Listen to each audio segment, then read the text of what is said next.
All right, welcome in. Coming your way on today's show, we're going to take a look at every single Niners free agent in this 2023 NFL free agency class. Can the 49ers win a Super Bowl next year? The betting odds are in their favor. Who will San Francisco re-sign, and who will San Francisco let go? Stay tuned for it because we're teaching you about a lot in terms of the Niners on today's show. First, let's start it with the poll question.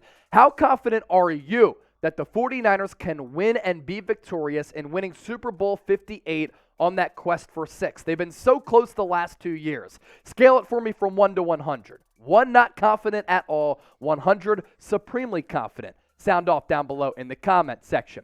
You look ahead at the all-too-early Super Bowl 58 odds. Not surprising to see a lot of teams on this list who were playoff players in the 2022 NFL season.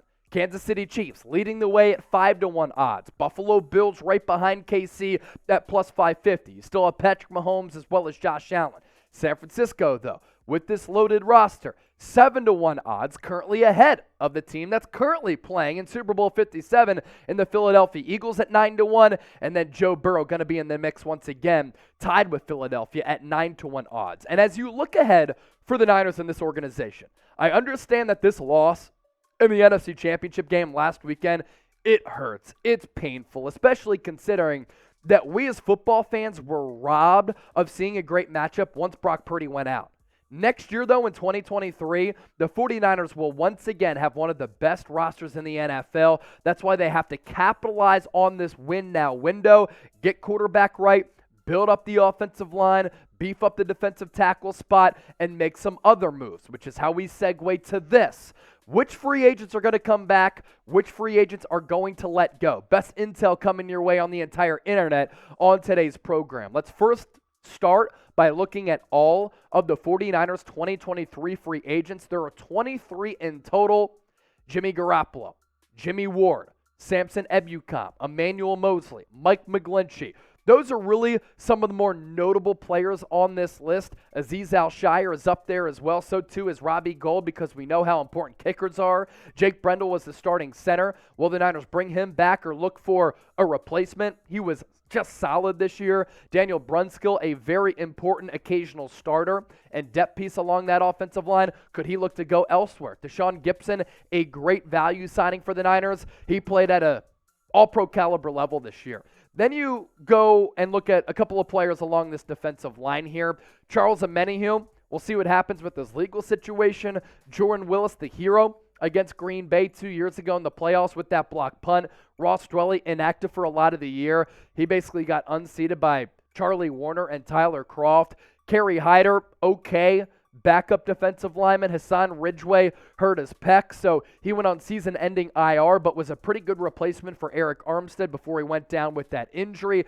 T.Y. McGill got some run late in the year. Tarvarius Moore had that interception in 2019 against Patrick Mahomes in the Super Bowl. Tyler Kroft infamously missed that block on Hassan Reddick. Josh Johnson, we'll see ya. Tabor Pepper, pretty good long snapper. And then 3 more players here who are all hurt this year. Jason Verrett, Maurice Hurst, as well as Jordan Matthews on the list of the 49ers' 23 free agents. So, which free agents do the Niners need to sign? Which free agents do the Niners need to sign? Let us know down below in the comment section. We showed you the whole list. Now I'm going to offer some of my thoughts as to who I think they should bring back. On the Jimmy Garoppolo front, obviously he might be the most notable name on this list. In my opinion, even after the elbow injury to Brock Purdy, I think it's time for San Francisco to move on. He's been way too injury prone, and to bring him back as a backup, I just don't see what it does for your organization. And to bring him back as a starter, you're putting a ceiling on what you can do offensively. I also think that for Jimmy G personally, he's going to be able to make a lot more money on the free agency market, and he's going to have a lot of suitors.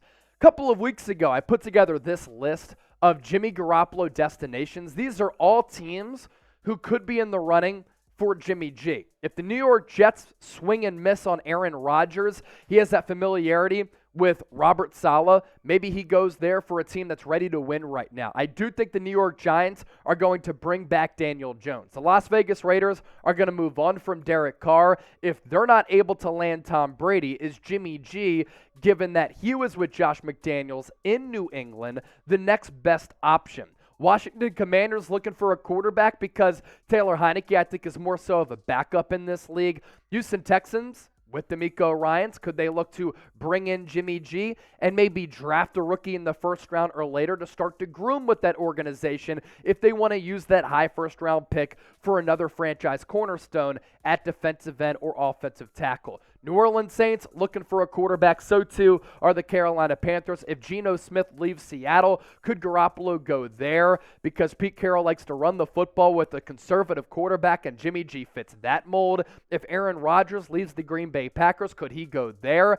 And if the Patriots don't believe that Mac Jones is their long-term option, maybe Jimmy G could go to New England. Before I give some more thoughts and hit the latest buzz on what's going on around some of these Niners free agents, today's show is presented by Athletic Greens. I take AG1 every day, and you can get comprehensive and convenient daily nutrition at athleticgreens.com/chatsports. I gave AG1 a try because given my work schedule here at Chat Sports and on the 49ers Report, combined with my training regimen, as I'm currently on a mission to run every day for a year straight, as I've run every day since June 1, I wanted sustained energy. I also wanted to stay healthy by keeping my immune system strong so that I can strive toward those professional work life and personal fitness goals. I take AG1 literally every morning as part of my routine, and it sets the table for the rest of my day. That's why I'm telling you, you got to hop on board the AG1 train. It's made a massive difference. It's helped improve my gut health. It's boosted my energy, it supports my immune system, and it helps me recover since I'm putting such a toll on my body. That's why I love AG1, and it's 75 high-quality vitamins, minerals, and whole food source nutrients. I simply mix one small scoop of AG1 with water. I drink it first thing in the morning or before and after my workouts. I also love that something that's this good for you in prioritizing your health and wellness costs less than $3 per day.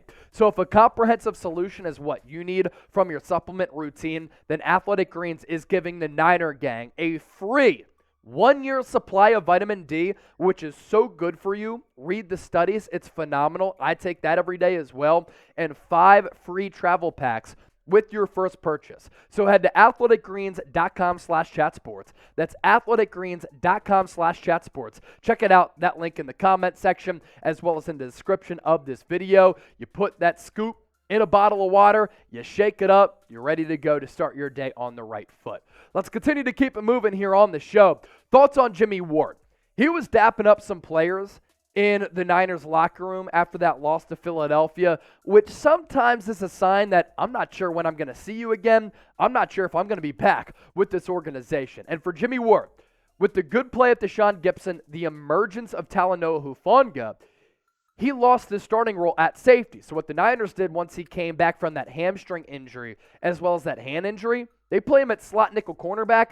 He played awesome. Reminded me a lot of Malcolm Jenkins from several years ago. And in the process, he proved to have great versatility playing that nickel.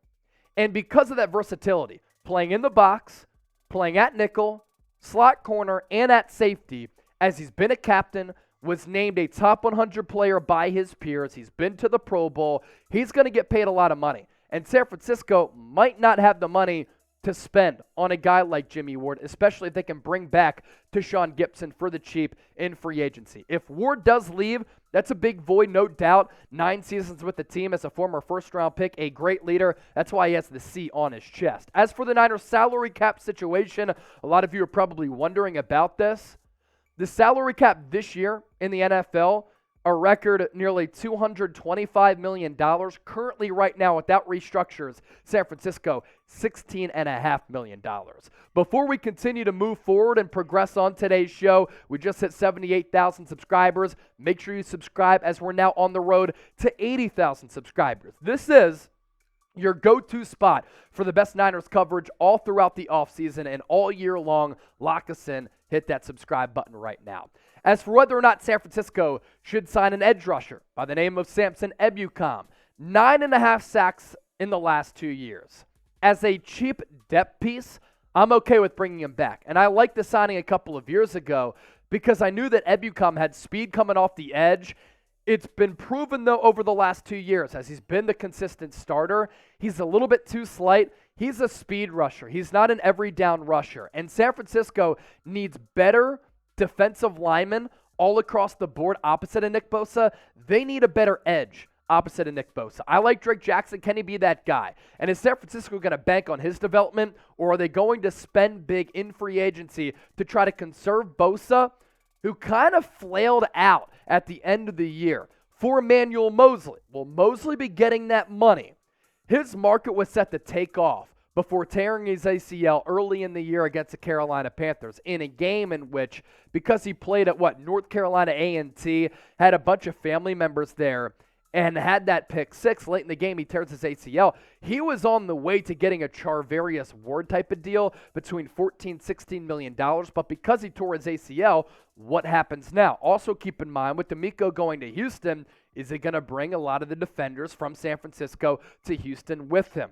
In 2021, Emmanuel Moseley was awesome. No touchdowns allowed in coverage, 11 pass breakups on 74 targets, 495 coverage snaps in total, 33 receiving yards per game, and this year in 22 before the injury, he was also playing really well. Should the Niners pay E-Man? Let us know. And if so, how much? P for pay, W for walk. Once more, be the general manager down in the comment section. Now let's get to a controversial figure in Mike McGlinchey. He has come under fire within the faithful because a lot of people think that he sucks. In fact, though, while he does have some weaknesses in his game, Mike McGlinchey is going to get paid this offseason, folks. Why? Right tackles in the NFL are very difficult to come by, and Mike McGlinchey, believe it or not, don't rip me, according to evaluators, he's a top 10 to 12 right tackle in this league. He is going to have a hefty market, and he's going to get potentially around $15 million per year. This year in 2022, more than 1,000 snaps played, 561 pass blocking snaps. He did have 10 penalties. He gave up 6 sacks. 3 hits allowed, 27 total pressures. Not great numbers by any means. I will say this about McGlinchey. He was certainly better from the midway point on. I'm telling you right now, he is going to have a massive market in free agency because right tackles are very, very difficult to find, and he's one of the better tackles in the sport because they're so difficult to find. That's why they get paid a lot of money at that position to hold it down and anchor that offensive line. Azeez al-Shaair next up. Some early buzz here. He could go to Houston. With the 49ers re-signing Dre Greenlaw and not Azeez al-Shaair, and because Fred Warner, one of the highest paid linebackers in the sport, they might not have the money to pay Azeez al-Shaair, who could get some money elsewhere. This guy had a really good year. He's been an awesome pickup for San Francisco. Next up, Robbie Gould. He's been good as gold for San Francisco, especially when it counts. A perfect 29 of 29 in his playoff career. He is certainly getting a little bit older, but he's still one of the better, more consistent kickers in the NFL. What's interesting here, he has 3 sons growing up in the Chicago area, and he's out in the Bay Area.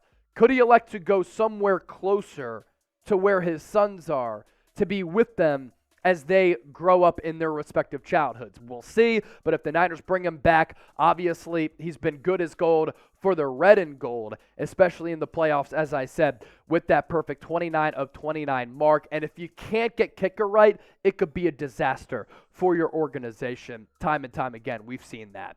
As for some offensive linemen here, Jake Brendel started every game at center. Daniel Brunskill has been a spot starter and a really valuable backup along this offensive line. 49ers need to figure out offensive line. Against Dallas, against Philadelphia, in the 2 biggest games of the year, they got exposed. San Francisco has to figure out the interior of the offensive line. I like Aaron Banks. I like Spencer Burford. Right tackle, though, has to be a little bit better potentially if they move on from Mike McGlinchey and maybe they look for a different replacement at center to maybe soften the blow a little bit if you still want to go with the cheap offensive lineman in Burford as well as Aaron Banks from a team-building perspective. Deshaun Gibson, spent a few minutes talking about him. An amazing value signing. I mean, he legitimately played at an all-pro, Pro Bowl type of level, and he was signed to the practice squad late in the offseason. And then once Jimmie Ward went out, he becomes the starter. He was great for this team. Now, he is in his 30s. He is a little bit older. He's so experienced, though. In this scheme, he was a great scheme fit. If you get him between $1 and $3 million, could be a great signing for the Niners. Free agents along the defensive line. There's been a lot of guys on that list who we've talked about over time and a couple of guys who we've talked about on today's show. Defensive line depth is going to be important. Javon Kinlaw got pushed all over the field against Philadelphia. Yes, he was double-teamed at points, but at some point you have to hold your ground. I know that Eric Armstead came to his defense, but he's been a massive bust so far. And then the depth pieces at defensive tackle, they have to be better. Eric Armstead's a stud, but right defensive tackle has to get figured out. And I'd like to see the Niners pay some good money for a guy like Hassan Reddick at that defensive edge spot opposite of Nick Bosa to help conserve Bosa throughout the year. But also, it just makes this defensive line even more dangerous. And then Bosa doesn't have to get chip blocked and double-teamed all the time. Those are my thoughts along the defensive line. So if you're excited for the Niners offseason moves, and again, we're going to have you covered right here on the show, type me, because I can't wait, you can't wait, we're all together and talking about the faithful.